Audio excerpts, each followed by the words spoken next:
I'm standing at the gate, watching a lion walk away from me into the golden field. His gait is uneven, bearing the memory of 8 years trapped inside a tire. 3 weeks ago, I would have called animal control. Today, I called him Atlas. The barn door behind me still hangs open, left unlocked by accident on the 7th night of his recovery. He could have run then. Should have run. Every instinct, every survival mechanism should have sent him straight into that forest darkness. But he didn't. He stayed one more day, then another, until this morning, when he finally chose to leave. People will ask me why I risked everything for a wild animal. They'll say I projected my grief onto a creature that couldn't understand. Maybe they're right, but I'm getting ahead of myself. Let me tell you how a man who stopped listening learned to hear again. Before we continue, please leave a like and let me know which city you're watching from. Now, let's get back to the story. My name is Samuel Reed. I'm 64 years old, and 8 months ago, I fled from Boston to a rented farmhouse in Alentejo, Portugal, a place I'd never heard of until I searched remote and quiet and far away from everything I used to be. For 20 years, I worked as a trauma therapist specializing in war veterans, men who'd seen things they couldn't unsee, done things they couldn't undo. I sat in that leather chair in my Cambridge office and listened. Thousands of hours of listening. I was good at it. I won awards for it. I built a reputation for it. The unbearable irony is that while I was teaching broken men how to live with their ghosts, I was watching my wife forget my name. Martha died 3 years ago. Early onset Alzheimer's took her in stages, first her words, then her memories. Then finally her recognition of the man who'd slept beside her for 32 years. I couldn't save her. All my training, all my careful therapeutic interventions, all my professional distance, none of it mattered when the person dying was the only one I'd ever truly loved. Her reading glasses still sit on the nightstand in this Portuguese farmhouse, next to books filled with her handwritten notes in the margins. She was a botanist. She loved wild things that didn't need domestication, roses that climbed through chain-link fences, vines that cracked concrete, trees that grew sideways when they couldn't grow up. Her last coherent words to me were a question. You're so good at holding space for others, but who holds space for you? I didn't have an answer then. I still don't. The farmhouse sits on 12 acres backed by cork oak forest. The previous owner, an elderly Portuguese woman, left suddenly for health reasons. The property includes an old stone barn that I haven't found a use for yet. The nearest village, Vila de São Martinho, is 3 miles away, population maybe 400.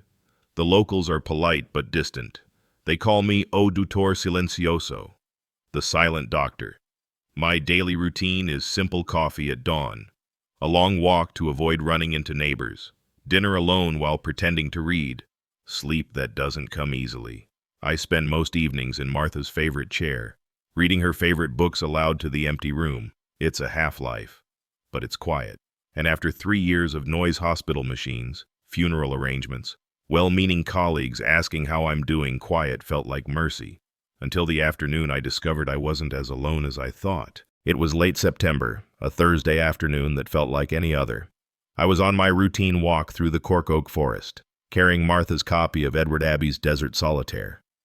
One of those books she'd read so many times the spine had given up trying to hold itself together. The forest was usually alive with sound.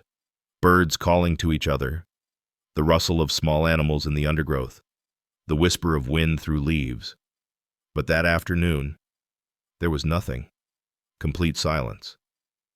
The kind that makes your skin prickle with awareness that something is wrong.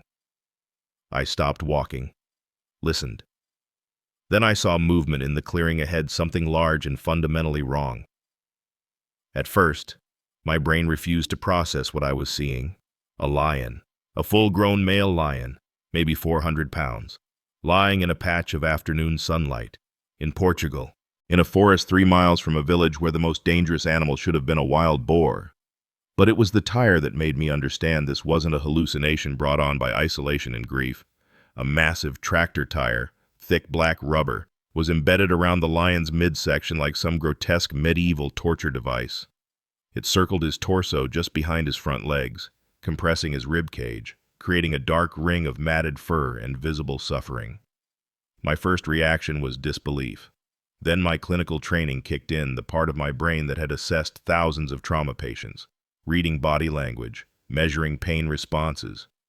The lion wasn't moving, not because he couldn't, but because he was conserving energy. His breathing was labored, but rhythmic, almost meditative. His eyes were open, watching me with neither aggression nor fear, just a kind of exhausted assessment. I recognized that look. I'd seen it in the eyes of veterans who'd been carrying their wounds so long they'd learned pain doesn't stop when you fight it. It just becomes part of who you are. I froze 30 feet away from him, every survival instinct screaming at me to run, but I didn't. Something about the way he lay there dignified despite the indignity of that tire kept me rooted in place. We watched each other. The lion's ears twitched slightly, tracking my breathing, my heartbeat. I noticed details, old scars on the tire's rubber where claws had scraped again and again, suggesting years of failed attempts to remove it. The way his ribs showed through his coat, the ancient wisdom in his amber eyes. My mind raced through options. Call the authorities. Back away slowly. Get to safety and let professionals handle this. Instead, I did something I can't fully explain. I sat down on a fallen log 20 feet away, opened Martha's book, and started reading aloud. The desert says nothing. Completely passive, acted upon but never acting. The desert lies there like the bare skeleton of being. Spare, sparse, austere, utterly worthless.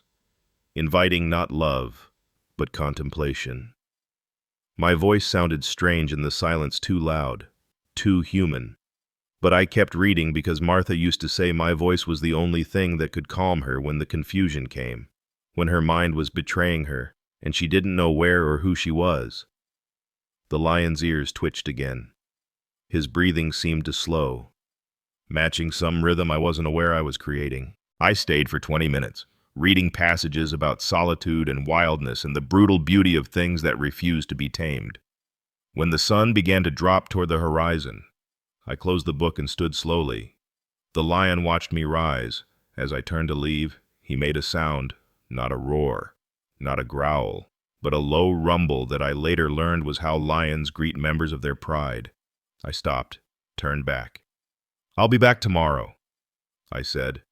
The walk home felt surreal. My hands were shaking. I kept thinking I'd just made a promise to a lion. That night, I couldn't sit in Martha's chair.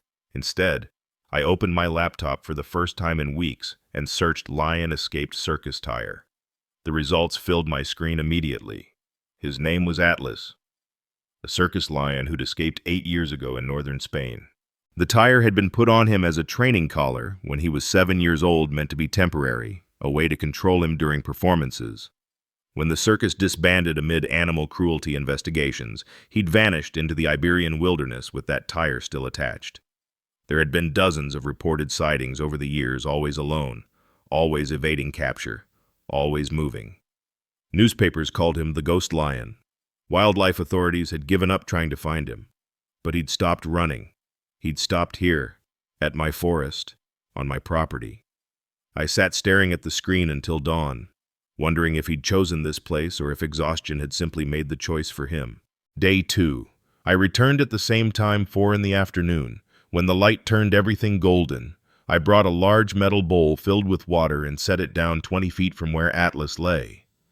Then I retreated to my fallen log and sat. He watched the bowl for a long moment before rising slowly, painfully, and drinking. But he waited until I was seated, a sign of trust. Or at least the beginning of one. Days 3 and 4. The routine solidified.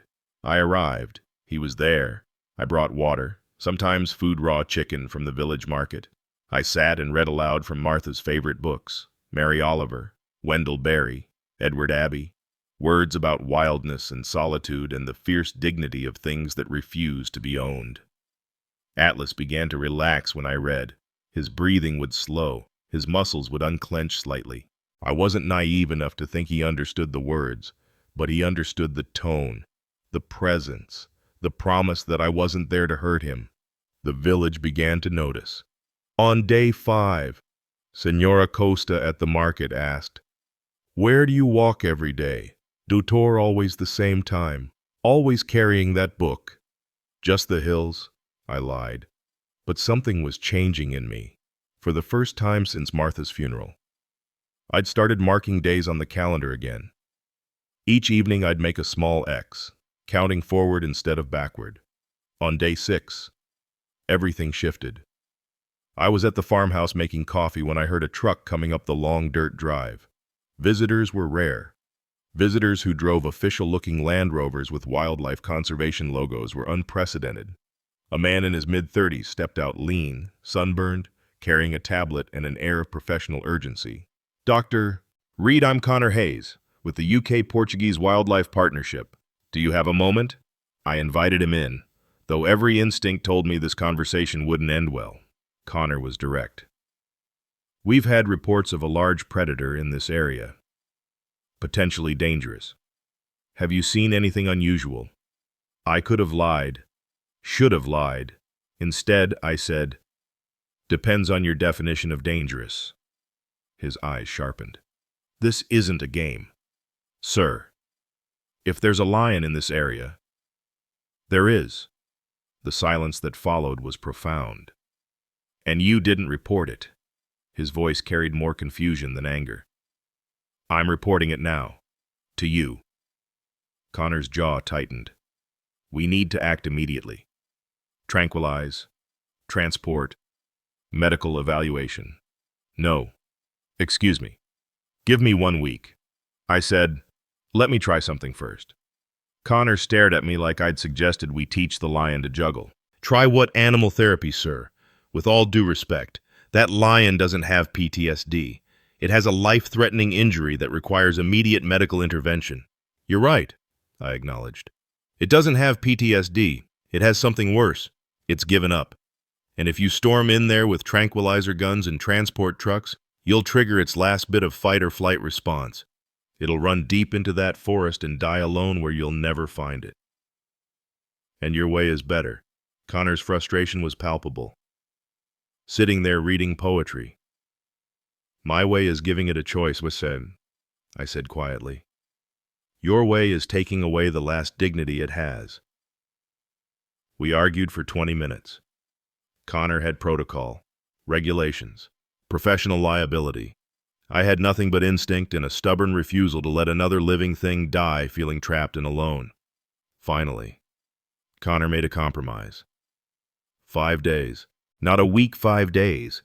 And I observe from a distance. If at any point I determine the animal is suffering or poses a threat, we intervene immediately. Agreed. Agreed. Day 7. Connor followed me to the clearing, staying 100 yards back with binoculars. I could feel his skeptical gaze as I went through my routine water, food, reading. What he saw clearly confused him. Atlas was listening. Not just tolerating my presence, but actively engaging. When I stood to leave, the lion's eyes followed me not with predatory focus, but with something else. Something Connor's training hadn't prepared him for.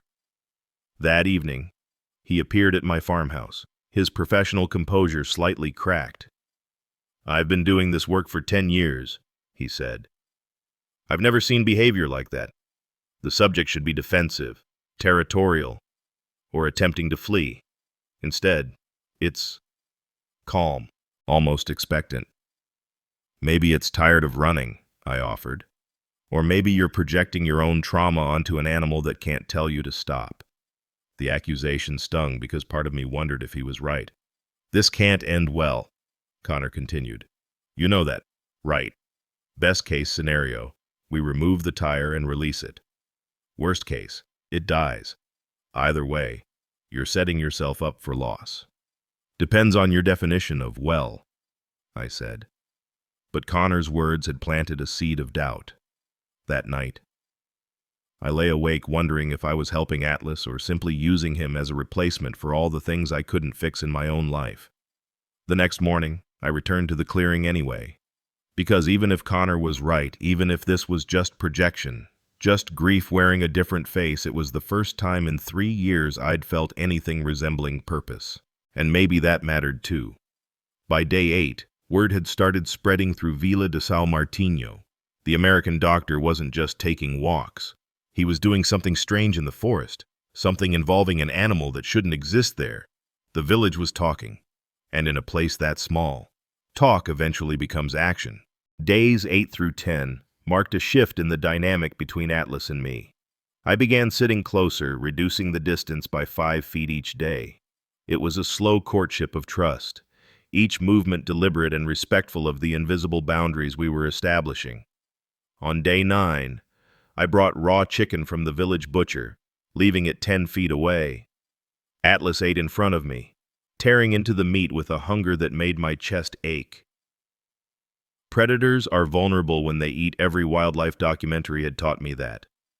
The fact that he was willing to feed while I watched meant something. Connor documented everything from his distant observation post. That evening, he showed me his notes.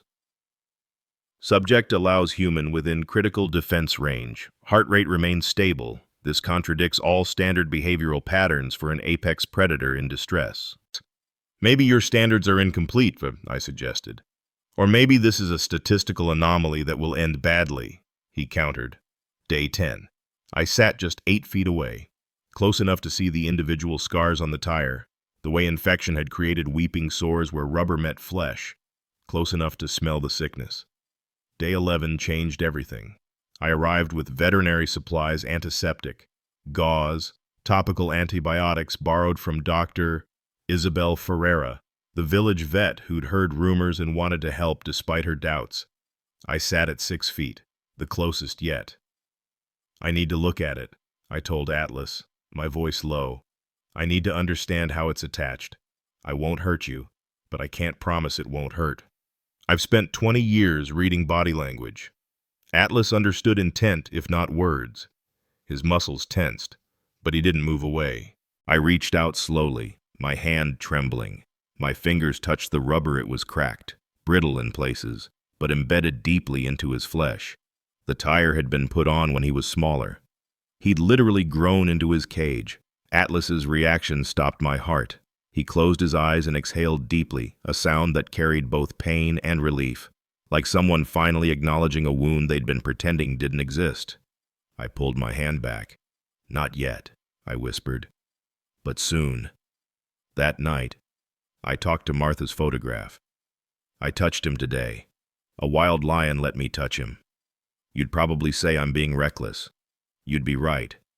But you'd also understand why I can't stop.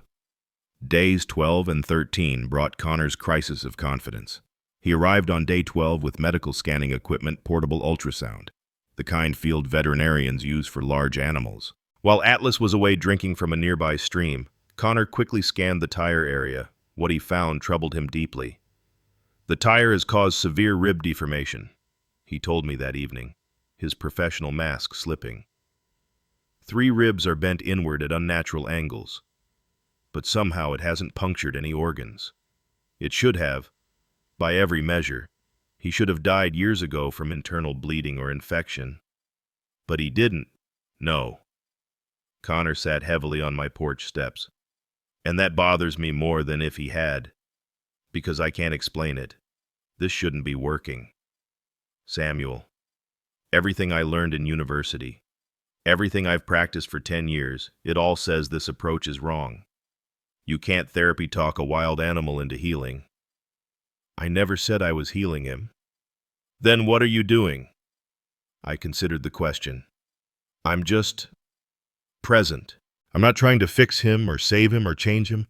I'm just there. Maybe that's enough.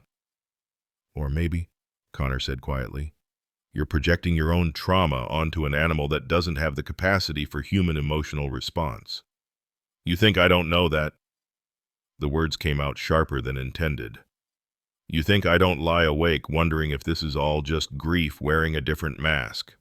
But here's what I do know for 20 years. I told traumatized men that healing doesn't require understanding. It requires witness, someone who sees you and doesn't look away. Maybe I'm wrong about Atlas. Maybe this is all anthropomorphic delusion. But for the first time in 3 years, I don't feel like I'm drowning. So even if I'm wrong, I'm not ready to stop. Connor left without responding. Days 14 and 15 brought the village conflict to a head. Miguel dos Santos, a farmer whose property bordered the forest, arrived at Connor's camp on day 15. He was 58, weathered, with the practical hardness of someone who'd spent his life coaxing survival from difficult soil. "3 chickens missing," he said without preamble. "Strange tracks near my property, large paw prints." Connor tried diplomatic reassurance. "We're monitoring the situation closely. There's no evidence the lion has attacked livestock." "No evidence." Miguel's voice rose. "My chickens are gone, but my children play in those woods. You're monitoring. My grandfather lost goats to wolves in these hills. This is worse than wolves." "We understand your concern. Do you have children, young man?" Connor didn't answer. Miguel's voice dropped to something more dangerous than anger fear. "That thing is a killer. Nature made it that way. And the American doctor is playing games with our safety." By evening, word had spread. Father Antonio, the village priest, called an emergency town meeting for the following evening. Connor came to inform me, his expression grave. "You should come," he said. "They're going to vote on whether to force immediate action." Day 16. The community center in Villa de São Martinho. I hadn't been inside a room with this many people since Martha's funeral. The space felt too small, too warm, too full of judgment. 30 villagers filled the chairs. Connor stood at the front, official and uncomfortable. Miguel sat in the front row with 2 other farmers, their arms crossed identically. Dr. Isabel Ferreira, the village vet, sat near the back, her face carefully neutral. Father Antonio, 72 with eyes that had seen enough human nature to remain surprised by none of it, stood to moderate. "We are here," Father Antonio began, "to discuss a matter of safety and conscience. Dr. Hayes will present the facts. Then we will hear from those who wish to speak." Connor's presentation was professional, clinical. He outlined the situation: adult male lion, escaped circus animal, significant injury, no attacks on humans or livestock confirmed, current monitoring protocol. Miguel stood before Connor finished. "Facts are simple. Father, we have a predator in our forest. My children. My neighbor's children, they walk those paths. Every day we wait is another day we risk tragedy." Dr. Isabel spoke next, her medical pragmatism cutting through emotion. "With that injury, the animal cannot be safely transported. The stress alone would likely kill it. If we're discussing removal, we're discussing euthanasia. Let's be honest about what we're proposing. Better a quick death than waiting for it to attack someone," one of the other farmers said. Father Antonio raised a hand for silence. "Dr. Reed, you have been involved in this situation. Do you wish to speak?" I hadn't planned to, but 30 faces turned toward me, and I stood. "I'm not asking you to love this lion," I began, my voice rougher than intended. "I'm not even asking you to trust my judgment. I'm asking you to give it one more week, not for its sake, for yours. Because how we treat the vulnerable when we're afraid, that's who we are. That's what we teach our children about the world." Miguel stood again, his frustration boiling over. "Easy words from a man with nothing to lose. You have no children here, no family to protect. What do you risk?" The words hit like a physical blow. He was right. And the truth of it must have shown on my face because the room went very quiet. "You're right," I said finally. "I have no one. I lost my wife 3 years ago. Alzheimer's. I held her hand while she forgot my name, forgot we'd ever been married, forgot that she'd once loved me. I'm a therapist who spent 20 years helping broken people, and I couldn't help the one person who mattered." I could feel Connor watching me, probably wondering where this was going. So maybe I am projecting. Maybe I see my failure in that lion, a creature trapped in something it can't escape, suffering in ways no one else can fully understand. But I also see something else. I see a creature that could have died 8 years ago and chose not to. That survived when survival seemed impossible. That's not just biology. That's dignity. That's will. And if we can't honor that, if we kill it because we're afraid, then what does that say about us? The silence stretched. I'd said too much, revealed too much. These were strangers who owed me nothing. Father Antonio spoke into the quiet. The question before us is both practical and moral. We have children to protect. We also have a creature that has harmed no one, suffering through no fault of its own. Dr. Reed asks for 1 week. Dr. Hayes, professionally. Can you support this timeline? Connor hesitated. I could see the war in his expression, protocol versus something he couldn't quite name. 5 more days, he said. With conditions? Daily medical monitoring. Any sign of aggressive behavior. Any approach toward the village, and we act immediately. And, he glanced at me. If the animal hasn't shown significant improvement by day 21, we consider humane euthanasia. And if anything happens to anyone in this village, Miguel said, his voice hard, that blood is on both your hands. Father Antonio called for a vote. 18 in favor of the 5-day extension. 12 opposed. As the meeting dispersed, Father Antonio approached me. That was brave. Dr. Reed. Or foolish. Sometimes those are the same thing. I know the risks, I said. I don't think you do, he replied gently. You've just staked your conscience on a wild animal that doesn't know you exist. That's a heavy burden for a man already carrying too much weight. Connor and I walked back to our vehicles in silence. Finally, he spoke. You just told a roomful of strangers about your wife. I've been working with you for 2 weeks, and you never mentioned her. They needed to understand. Did they, or did you need to say it out loud? I didn't answer, because I wasn't sure. Day 17 dawned gray and heavy with moisture. I arrived at the clearing early, my stomach tight with anticipation and dread. Only 4 days left before the deadline. Atlas was lying on his side, breathing shallow. Not a good sign. I could smell the infection before I got close, sweet and rotten. The smell of tissue dying. I know you're tired, I said, kneeling at 3 feet, closer than I'd ever been. I know it hurts, but I need you to trust me for about 30 seconds. Can you do that? Atlas opened one amber eye, looking directly at me.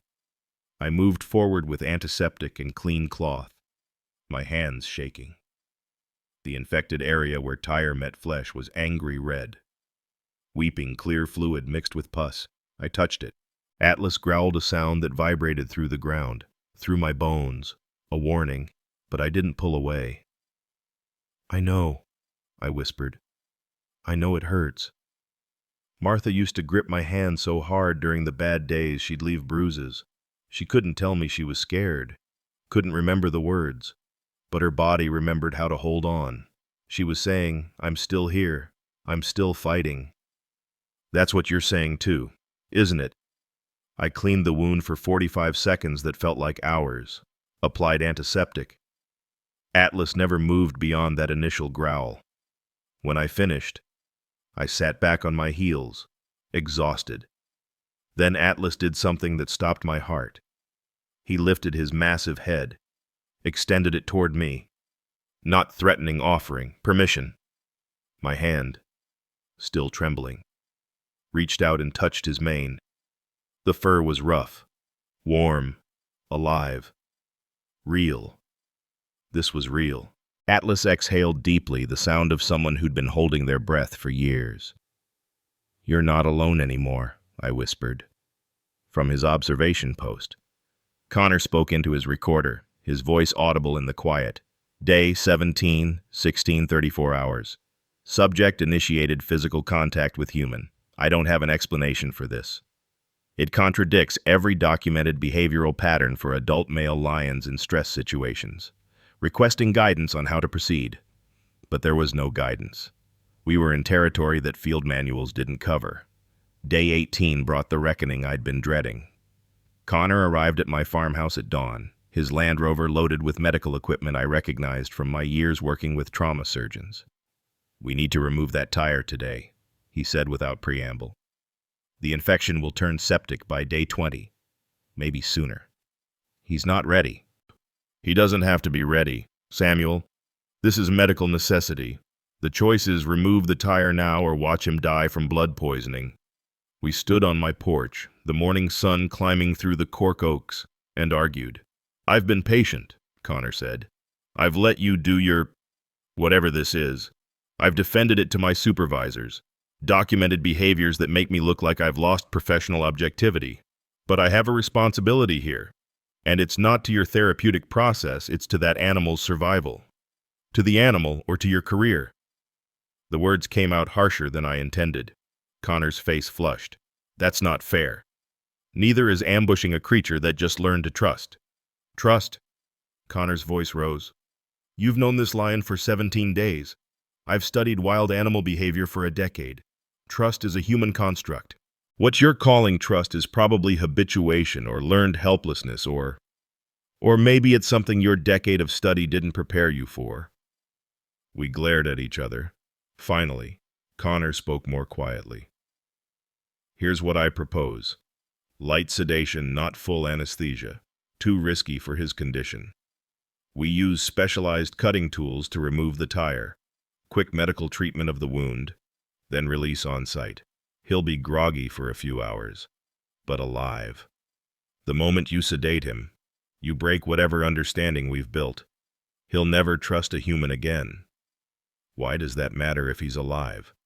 The question hung between us. "Because some things are worse than death," I said finally. "Living without dignity is one of them." Connor stared at me. "You're talking about your wife now, aren't you? Not the lion?" Maybe I was.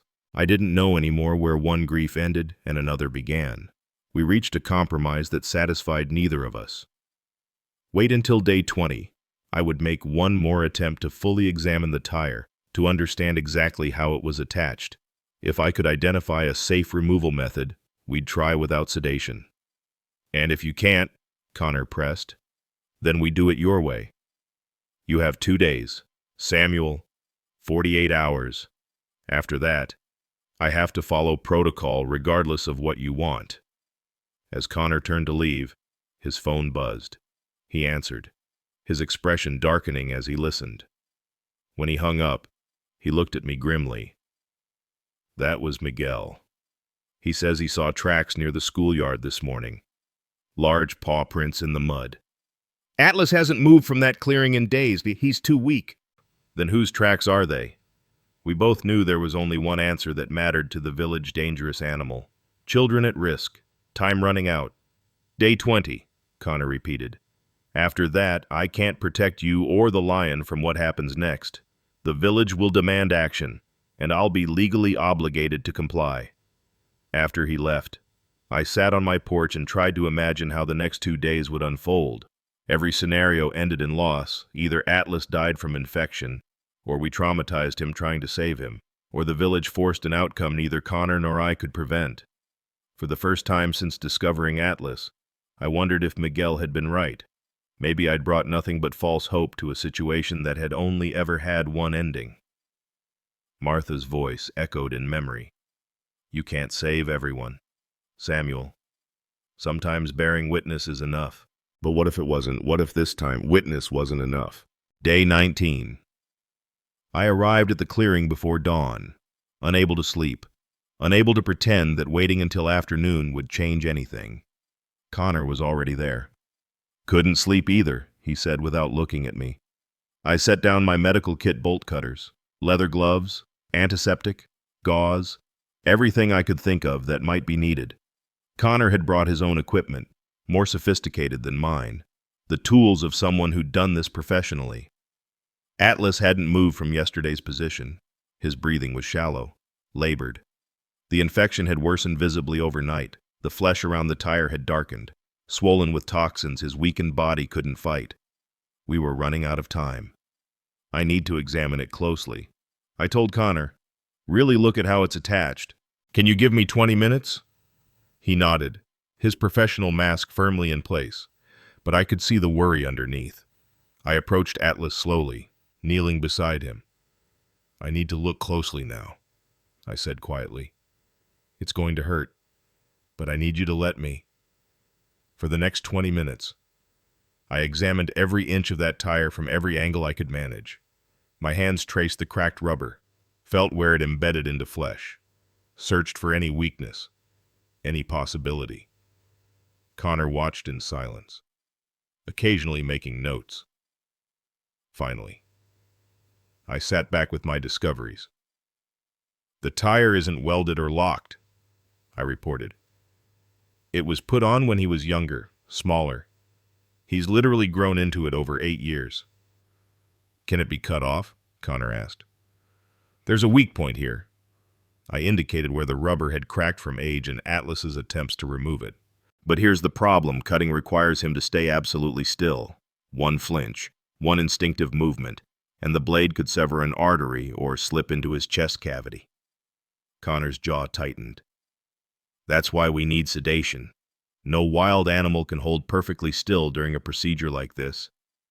That's why he hasn't let anyone close enough to try, I said. He knows what's at risk. He's smart enough to understand that one wrong move and he dies. We stared at each other across an impossible divide. Let me try without sedation, I said. Let him choose to participate in his own rescue. That's not a medical procedure, Samuel. That's a prayer. Maybe. But I've seen humans do impossible things when they understood someone was trying to help, not hurt. When Martha was in late-stage Alzheimer's, she couldn't remember her name, couldn't recognize her own reflection. But when I told her, I need you to stay still so I can brush your hair, she did. Some part of her, deeper than memory, remembered trust. Connor looked at Atlas, then at me, then at the equipment laid out between us. If this goes wrong, he said slowly, I lose my license. You understand that? If we don't try, he loses his life. I understand that better. Connor was quiet for a long moment. Then he nodded. Okay, we try it your way. But at the first sign of distress, the first movement that puts him in danger, we stop and sedate. Agreed. Agreed. We waited until 4 in the afternoon, when Atlas was usually most alert, most present. I positioned myself at his side, my hand resting on his mane, the signal we'd established over 17 days.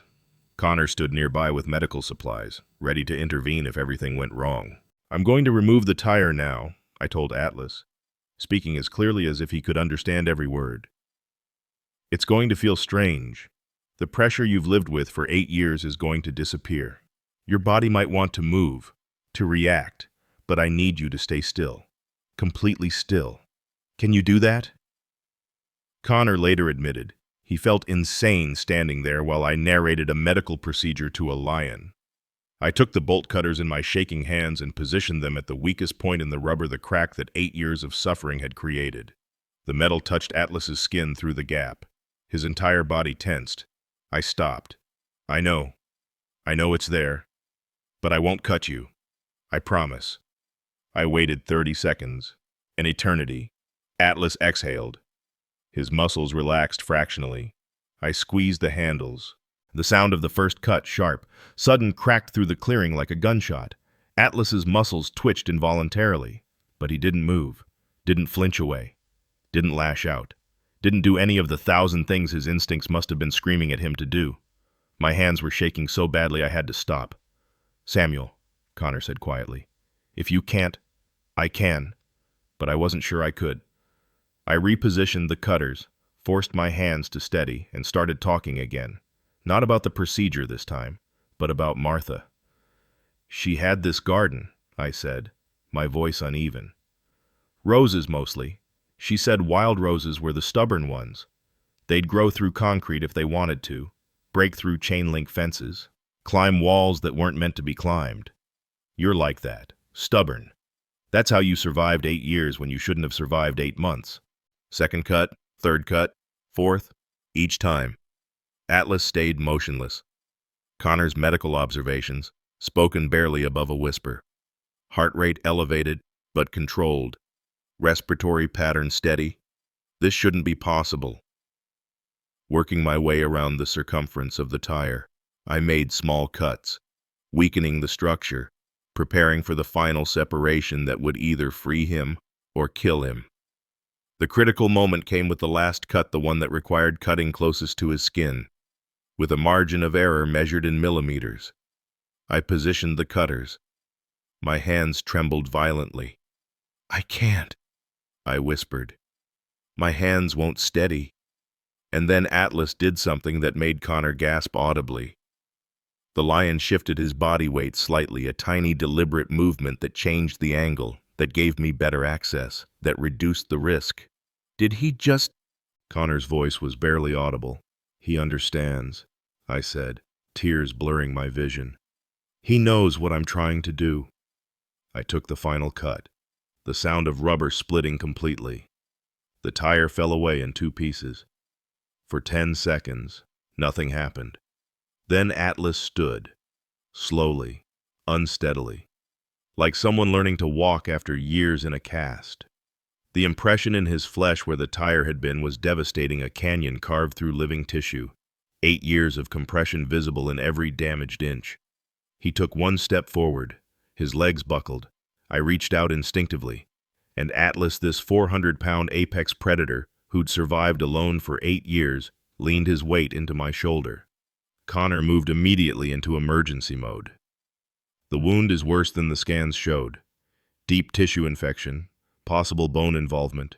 We need to get him to a sterile environment immediately. He won't survive transport," I said. "He won't survive this without antibiotics and surgical debridement." We stared at the choice before us: risk moving him and likely kill him with stress, or leave him here and watch the infection consume him. "The barn," I said. "At my property. It's clean. It's quiet. And it's 200 yards away instead of 20 miles. Can you bring your equipment there? That's not a sterile surgical environment. Neither is watching him die in a cage on the back of a truck." Connor looked at Atlas, at me, at the impossible situation we'd created. "All right," he said, "but we need to move him now, before he gets weaker." The question became, how do we convince a 400-pound injured lion to walk 200 yards? Connor suggested a stretcher and sedation. "Let me try first," I said.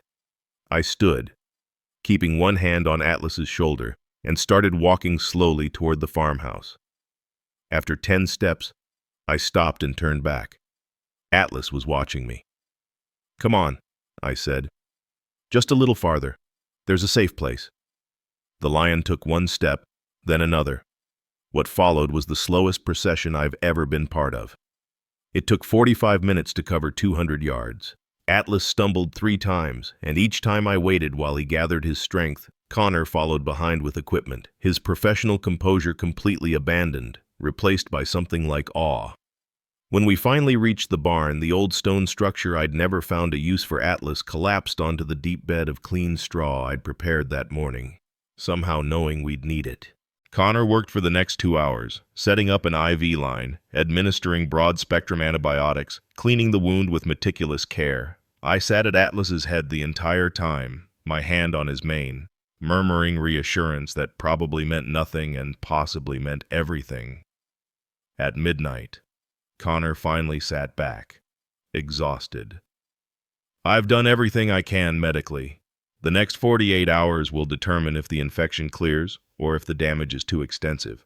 He needs rest, fluids, and time." "I'll stay with him," I said. "Samuel, you need rest too." "So does he. But he won't rest if he wakes up alone in a strange place. I know that feeling."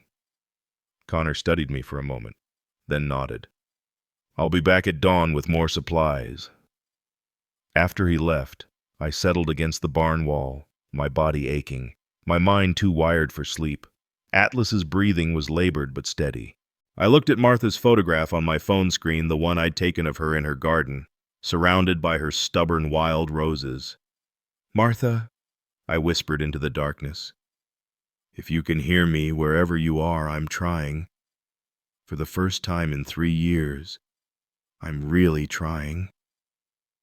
Outside, the night was quiet except for the sound of two wounded creatures breathing in rhythm, both wondering if morning would bring healing or the end. 6 in the morning. I hadn't moved from my position against the barn wall. Connor arrived to find me there, stiff and exhausted, my hand still resting on Atlas's mane. He took one look at the lion, and his professional mask cracked. "He's worse." Atlas was burning with fever. His breathing had deteriorated overnight, rapid, shallow, desperate. When Connor tried to offer water, Atlas didn't even lift his head. Connor checked vitals with hands that moved efficiently through long practice, but I could see the defeat building in his shoulders. "The infection is systemic," he said finally. "It's in his bloodstream now. We're losing him." "What are our options?" Connor sat back on his heels. "Stronger IV antibiotics. But his system is already compromised. We could risk emergency surgery to remove the infected tissue, but that requires full anesthesia. In his current state, he'd likely die on the table. Or," he trailed off. "Or what? Palliative care. Keep him comfortable. Let him go peacefully." The words hung in the air between us like a death sentence. "How long?" My voice sounded hollow. "If the fever doesn't break by tonight." Connor met my eyes. "Maybe hours. I'm sorry. Samuel." At 8 in the morning, they started arriving. Father Antonio came first, his weathered face gentle with the kind of compassion that comes from presiding over too many endings. Dr. Isabel followed, carrying her medical bag, though we both knew there was nothing in it that would change the outcome. Then Miguel, who stood awkwardly in the doorway, his earlier anger replaced by something softer. "I heard the lion is dying," Miguel said quietly. "I came to. I'm not sure why I came." "To witness," Father Antonio said simply. Miguel approached slowly, looking at Atlas's labored breathing. The canyon of damaged flesh where the tire had been. The IV line Connor had placed with such hope just hours ago. "I'm sorry, Dutor," Miguel said, and his voice carried genuine regret. "I didn't wish this. I was afraid for my children. But I didn't wish the creature harm. Perhaps it's for the best. No more suffering." Something broke inside me. "For the best." I heard my voice crack. "I promised him. I promised it would be okay." Connor moved closer, his hand on my shoulder. "Samuel, you gave him something no one else could. You gave him dignity. You saw him when the world wanted to look away. That matters. Dignity." I looked at Atlas lying in the straw, breathing so hard just to stay alive. He's dying in a barn surrounded by strangers who came to watch. Dr. Isabel knelt beside me. "Not strangers. You're here. That's what matters to him." But I wasn't sure anymore what mattered, or if anything I'd done had made any difference at all. By 3 in the afternoon, more villagers had gathered outside the barn, not hostile, respectful, keeping their distance but present, bearing witness to something they didn't fully understand. I heard them speaking in hushed Portuguese, caught fragments: "O Leão," "O Doutor," "Tristi," "the lion," "the doctor," "sad."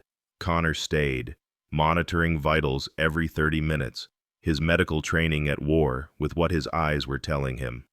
"He's fighting," Connor kept saying. "Against all odds, he's still fighting." But fighting wasn't enough. Sometimes the body simply gives up, and no amount of will can override biology. At 4 o'clock, Father Antonio entered the barn carrying something wrapped in cloth. He unwrapped it carefully, a small wooden cross, simple and beautiful. "For your wife," he said gently. "You spoke of her at the town meeting. I thought, perhaps she should be here too. Perhaps she'd want to witness this." He placed the cross in the straw near the barn entrance.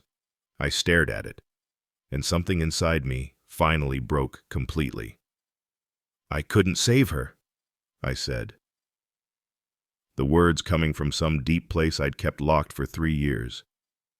I couldn't save Martha. 20 years helping broken people. And I couldn't help her.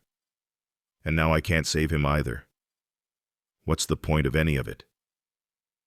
Father Antonio lowered himself to sit beside me, his old knees creaking. "The point isn't saving," he said quietly. "The point is bearing witness. You saw him when the world wanted to look away. You sat with your wife when her mind was leaving. That's not failure. Samuel, that's love. And love doesn't require success to have meaning." At 5 o'clock, everything accelerated. Atlas's fever spiked dangerously. His body began to convulse small tremors at first, then violent shaking. "This is it," Connor said, his voice professionally calm but his eyes betraying him. "His organs are shutting down." He reached for his medical bag, preparing the injection that would end Atlas's suffering humanely. I watched him draw the clear liquid into the syringe. "Please," I said, "give me 5 more minutes." Connor looked at me, and I saw tears in his eyes. "Samuel, he's suffering. We can't—" "I know, but he deserves to hear someone say goodbye. 5 minutes." Connor set down the syringe. 5 minutes. I moved to lie down next to Atlas in the straw. My body pressed along his trembling side. My hand found his mane one last time. The barn had gone completely silent. Everyone watching this strange man saying goodbye to a wild animal he'd known for barely 3 weeks. "I don't know if you understand words," I began, my voice breaking, "but I hope you understand this. You were seen. Your life mattered. The 8 years you fought alone, that mattered. The fact that you stopped running here, that you trusted me enough to let me help you, that changed me. So wherever you're going now, know that you leave something behind. You leave me better than you found me." I felt Connor's presence behind me, heard Dr. Isabel's quiet sob, sensed the villagers in the doorway witnessing this ending. "When Martha died," I continued, "I thought I'd never feel anything again except emptiness. But you taught me I was wrong. You taught me that witness matters, that presence matters, that love doesn't require forever to be real." Atlas's convulsing had stopped. His breathing was becoming shallow, irregular. "Thank you," I whispered. "Thank you for letting me be here." Connor knelt beside us, stethoscope in hand, preparing to confirm what we all knew was coming. 6:47 in the evening, Atlas's breathing became impossibly shallow. Then it stopped. The silence was absolute. I closed my eyes, unable to watch, unable to accept that this was how it ended. Connor placed the stethoscope on Atlas's chest to call the time of death. He stopped moving. "Wait," Connor whispered. I kept my eyes closed. I couldn't bear to hope. "Samuel." Connor's voice was strange. His heart is still beating. I opened my eyes. Connor's face was frozen in confusion. "It's faint, but it's there." Everyone held their breath. 6:48, 1 minute after Atlas's breathing had stopped. His chest moved, a shallow intake of air. "He's breathing," Connor said, his professional composure completely shattered. "Don't," I said, not daring to believe. "Don't give me hope if—" "Samuel, look at him." I looked. Atlas's eyes were open, not the glazed, unfocused look of dying. Clear, present, looking directly at me. A collective gasp from the doorway. Father Antonio crossed himself. Miguel whispered something in Portuguese that sounded like prayer. And in that barn in rural Portugal, surrounded by strangers who'd come to witness an ending, we witnessed something else entirely. Something that had no medical explanation. Something that Connor would spend the next hour trying to rationalize and failing. Something that looked, to everyone present, exactly like a miracle. Connor's hands moved immediately. checking vitals with the swift efficiency of someone who'd done this 1,000 times, but never under circumstances like these. "I don't understand," he said, his voice carrying genuine bewilderment. "The fever's broken. It was 104 degrees 20 minutes ago. Now it's almost normal. Heart rate is stabilizing." He checked the IV line, examined the antibiotic drip. "He's been unresponsive to this medication for hours. There's no medical reason for this kind of turnaround. Systemic infections don't just reverse." Dr. Isabel moved forward, her veterinary training overriding her shock. She examined the wound sites carefully, her experienced hands gentle but thorough. "The infection areas," she said slowly, "they're not worse. They're not significantly better either, but they've stopped spreading. The tissue isn't necrotic. It's inflamed, damaged, but not dying." Connor sat back on his heels, staring at his medical equipment as if it had betrayed him. This doesn't make physiological sense. By every metric, he should be dead. His body was in septic shock. Organs were shutting down. And now he's alive, Father Antonio said quietly from the doorway. But why? Connor's frustration was palpable. What changed in the last 60 seconds? Dr. Isabel looked at me, then at Atlas, then back at Connor. "I've been a veterinarian for 30 years. I've seen animals survive injuries that should have killed them because they had something to live for. And I've watched animals with minor ailments give up and die because they'd lost the will. There's more to survival than what we can measure on monitors and charts." "That's not science," Connor protested. "No," Dr. Isabel agreed. "But I stopped believing science had all the answers the day I watched a dog with terminal cancer live 6 months beyond prognosis because his owner read to him every night. Call it placebo effect. Call it unexplained remission. Call it will. I don't care what name you give it. I know what I've seen." Miguel stepped forward, his weathered face reflecting something like wonder. He crossed himself slowly. "Milagre," he whispered. "Miracle." Father Antonio's voice was measured, thoughtful. "Call it what you will. Medical anomaly, statistical outlier, divine intervention. But something happened in this barn that we don't have adequate language for. And perhaps that's acceptable. Perhaps not everything requires explanation to be true." The villagers in the doorway were murmuring among themselves, and I caught words impossible, blessed, chosen, but I barely heard them. I was watching Atlas breathe steady now, deeper, like someone who'd been drowning and finally broke the surface. Connor spent the next hour rechecking every vital sign, running every test his portable equipment allowed. Each result contradicted what should have been possible. As darkness fell, he finally packed up his equipment, his movements slow with exhaustion and confusion. "I need to review my notes," he said. "There has to be something I'm missing, some variable I didn't account for." He left, promising to return at dawn. The villagers gradually dispersed, their voices carrying a mixture of awe and uncertainty. Only Father Antonio remained for a moment. "Whether you believe in miracles or medicine," he said to me, "something was heard tonight. Someone was listening." He nodded toward the wooden cross still resting in the straw. Perhaps more than one someone. After everyone left, I sat with Atlas in the quiet barn. His breathing was peaceful now. Not the desperate gasping of hours before, but the deep, steady rhythm of genuine rest. I didn't sleep. I was afraid if I looked away, if I let my guard down, this impossible reprieve would evaporate like a dream. Dawn came slowly. Connor returned at first light, carrying his laptop and a thick folder of notes. His eyes were red-rimmed with sleeplessness. "I've been reviewing everything," he said without preamble. "Every observation, every vital sign, every behavioral note from the past 20 days. He spread papers across a clean section of barn floor. Charts, graphs, medical observations written in his precise handwriting.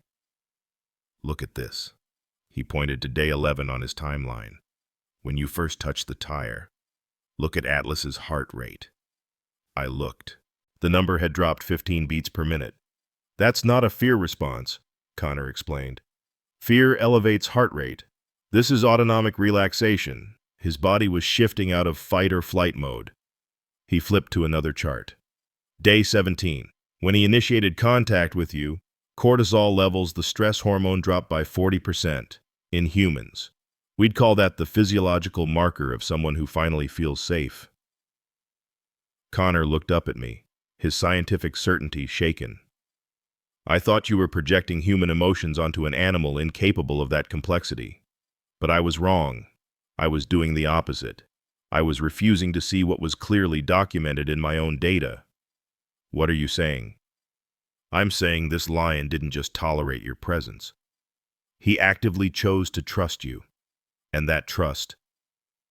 Connor paused, searching for words. It affected his physiology.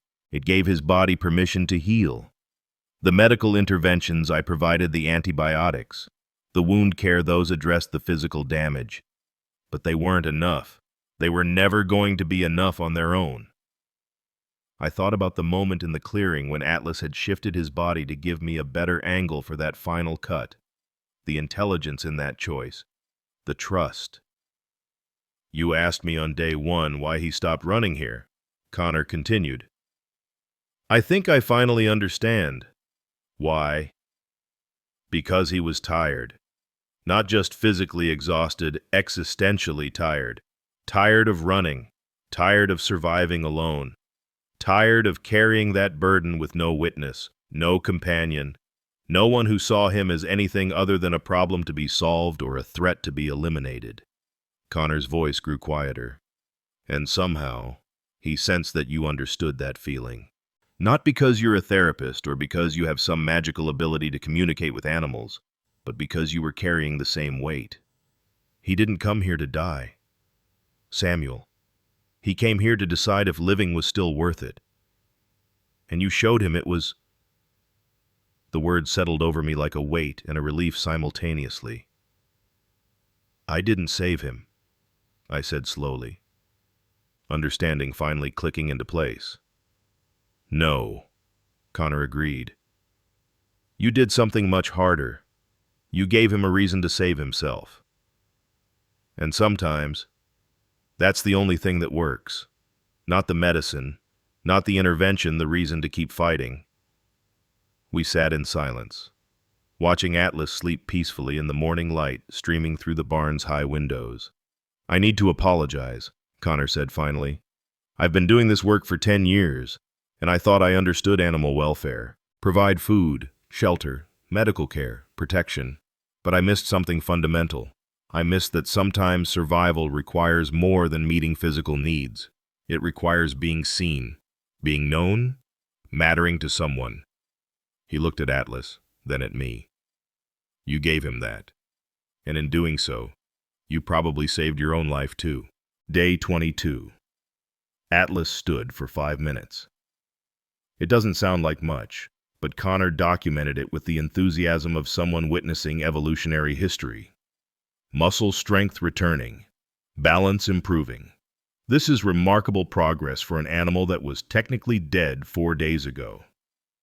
Day 24. Atlas walked the perimeter of the barn, testing his newly freed body, learning how to move without the weight he'd carried for 8 years. Day 26. He ate a full meal independently, tearing into the chicken with an appetite that spoke of healing, of a body remembering how to be alive. I still came every day, but the dynamic had shifted.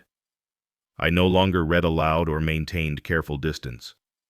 I simply sat in companionable silence while Atlas rested or explored the barn, or watched the world beyond the open door with increasing interest.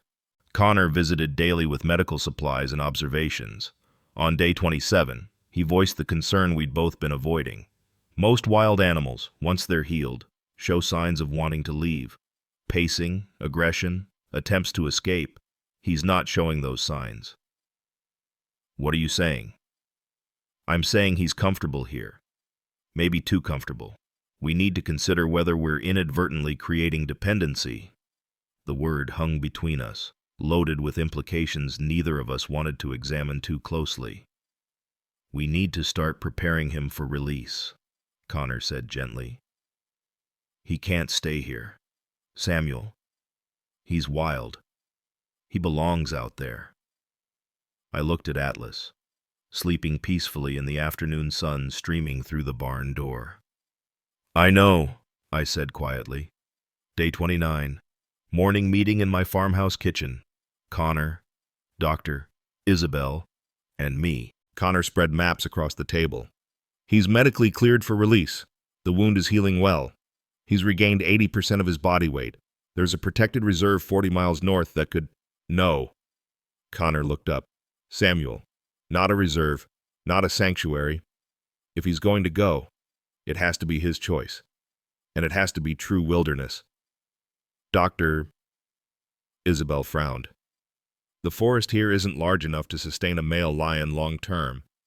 His hunting range would overlap with villages, farms. It's not safe for him or for people." "Then we let him decide that," I said. "We open the barn. We don't chase him, don't track him, don't manage him. We let him choose what happens next." Connor's professional instincts warred visibly across his face. "That's not protocol. I'm supposed to ensure successful reintegration into a protected habitat. I'm supposed to monitor, track, verify.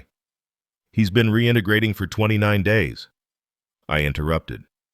"The question isn't whether he can survive in the wild. The question is whether we can let him be free without trying to control how he uses that freedom." The room fell silent. Finally, Connor nodded. "Day 30. Tomorrow." We opened the barn door and stepped back. No tranquilizers, no tracking collars, no human intervention, pure freedom. After they left, I sat on the porch, watching the sun set over the cork oak forest, trying to prepare myself for what tomorrow would bring. That night, Connor returned alone. He sat beside me without speaking for several minutes. "What if he leaves and we never know if he made it?" I asked finally. "What if he disappears into that forest and I spend the rest of my life wondering?" "That's what freedom means," Connor said quietly. "It means accepting you won't get closure. It means trusting that you did enough without needing proof. Can you live with that?" I thought about Martha, about the last weeks when she didn't know my name, when I had to accept that our story wouldn't have the ending I'd imagined, about how I'd spent 3 years running from that lack of closure. "I lived with it when Martha died," I said. "I can live with it again. I have to." Day 30 dawned clear and golden. By sunrise, the village had gathered, not crowding, not intrusive, but present, keeping respectful distance at the edge of my property. Word had spread about what would happen today. Connor arrived with Dr. Isabel. Father Antonio came, and Miguel with his wife and children. The shopkeeper from the village, the butcher who'd provided chicken, people who'd watched this strange story unfold and wanted to witness its conclusion. At 7 in the morning, I walked to the barn. Atlas was awake, alert, watching me enter. I approached him one last time, placed my hand on his mane. "Today's the day," I said. "The door's open. You can go. You're free now." I walked to the barn door, pulled it fully open, and stepped back. Everyone waited. Atlas rose slowly, stretched. The movement was fluid now, powerful. The movement of a wild animal remembering what it was born to be. He walked to the doorway and stood there, blinking in the morning sun, looking out at the forest, looking back at me. The moment stretched impossibly long. Then Atlas took 3 steps toward the forest, stopped, turned around, walked directly toward me. Connor whispered, "What's he doing?" Atlas approached until he was inches away, lowered his massive head, placed his forehead against my chest, and stood there. No one moved. No one breathed. My hands came up automatically, one on his mane, one on his scarred shoulder where the tire had carved 8 years of suffering into his flesh. "I know," I whispered. "I know what you're saying. Thank you, too." 30 seconds passed, maybe a lifetime. Then Atlas pulled back, took one step away from me, looked into my eyes with an intelligence that transcended species, transcended language. "Go on," I said. "You're free now." Atlas turned and walked toward the tree line, not running, walking with dignity, with purpose, with the bearing of something that had earned its freedom through suffering and survived. He reached the edge of the forest. Everyone expected him to disappear into the trees. Instead, he lay down, right at the boundary between the open field and the forest, where he could see the barn, where I could see him. "Why isn't he leaving?" Connor asked. Dr. Isabel smiled, understanding blooming across her face. "Because he's not saying goodbye forever. He's saying, 'I'll be close.'" For the next 5 days, a pattern emerged. Atlas spent his days in the forest. I could track his movements by the birds that scattered when he passed, the stillness that fell when a predator moved through the underbrush. But every evening, as the sun touched the horizon, he returned to that spot at the forest's edge, never approaching the barn, never crossing back into what he'd left behind, just present, visible, connected. By every professional measure, Connor told me on day 32, this is a successful release. He's hunting, we've found kill sites. He's established territorial markers. He's exhibiting normal wild behavior. But he's also chosen to remain in proximity to human settlement. It's unprecedented. On day 35, I woke to find Atlas gone from his usual spot. First morning in 5 days he wasn't there. I felt the absence like a physical thing, but also unexpectedly peace. I went for my morning walk, the first in weeks, following the path through the cork oaks that had become familiar through repetition. At the edge of my property, where cultivated land met wild forest, I found his message, paw prints pressed deep into soft earth, leading into the forest, but also a patch of flattened grass where something large had rested during the night, and arranged carefully in the center 3 flight feathers from a bird. I knew enough about lion behavior now to understand. Leaving prey remains is how Pride members show respect, how they acknowledge bonds that transcend simple survival. This was a gift, a farewell gift. Connor arrived an hour later. "He's gone, isn't he?" he said, though it wasn't really a question. "Yes. How do you feel?" I considered the question honestly, like I finally understand what Martha meant. "What's that?" She asked me once. "Who holds space for you?" I didn't understand then. I thought holding space meant fixing, solving, curing. But it doesn't. It means being present while someone finds their own way forward. Atlas did that for me. He let me be present for him. And in doing that, he held space for me to heal too. The weeks that followed brought changes. I didn't leave Portugal, didn't return to Boston or resume my old life. Instead, I opened a small consultation practice in Vila de São Martinho. Not a clinic, not a formal office, just a room where people could come to talk. But it was different now. I didn't try to fix anyone, didn't offer solutions or therapeutic interventions. I simply sat with them, the way I'd sat with Atlas, present, listening, bearing witness.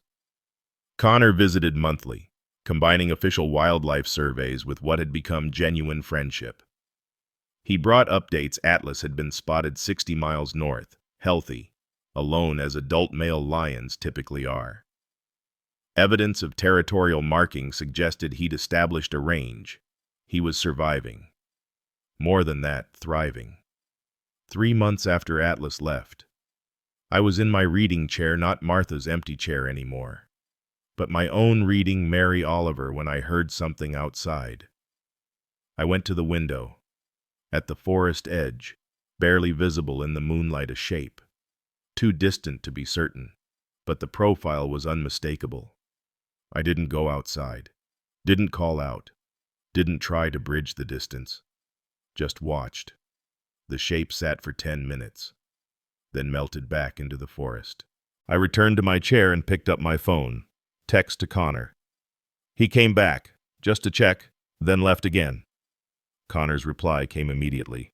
That's not scientifically possible. My response, good thing lions don't read scientific papers. 7 years passed. I lived in that farmhouse, becoming part of the village fabric. The children who'd once been kept away from the forest now played there freely, and their parents told them the story of O Leao, Ao Dutor the lion, and the doctor, though the details grew more mythical with each retelling. Atlas was spotted periodically throughout the region, always alone, always wild, always free. The local forestry service tracked him carefully, respectfully. Connor's organization used his case study to revolutionize their approach to wildlife rehabilitation. The village folklore said Atlas lived to be 23, ancient for a wild lion. They found his body near a stream in the cork forest, lying peacefully in a patch of sunlight.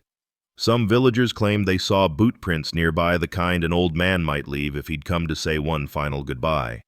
But that part was probably just a story. Probably. I died at 71, in my reading chair, with a Mary Oliver poem open on my lap.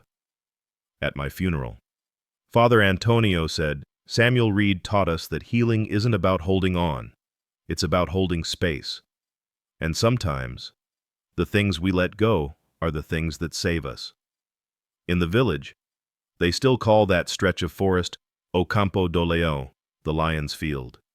Children play there now, and their parents teach them about respecting wild things, about the space between human and animal where understanding lives. And sometimes, on quiet evenings when the wind moves through the cork trees just right, people swear they hear something that might be wind, or might be the echo of something wild and free, calling back to say, I remember, I'm still here, and so are you. I've carried this story with me for years now, and I need to tell you what it taught me, not as wisdom, but as confession. We spend so much of our lives believing family is only blood, that gratitude is only words, that healing requires fixing what's broken. Samuel and Atlas showed me I was wrong about all of it. Family isn't who shares your name. It's who sees you when you're suffering and chooses to stay. It's who holds space while you find your own way back to living. Atlas didn't need Samuel's credentials or expertise. He needed someone who understood that sometimes survival isn't about strength, it's about not facing the darkness alone. And gratitude. Real gratitude isn't thank you cards or polite gestures. It's that moment when Atlas came back one last time. Not because he needed Samuel, but because Samuel needed to know his presence had mattered. It's choosing connection even when freedom calls you away. Martha asked Samuel who held space for him. The answer, I think, is that we hold space for each other across species, across difference, across everything that tells us we're separate. When we stop trying to fix and simply witness, when we offer presence instead of solutions, we create the kind of family that heals. That's not a sermon. That's just what happened in a barn in Portugal, between a broken man and a wounded lion who taught each other how to be free.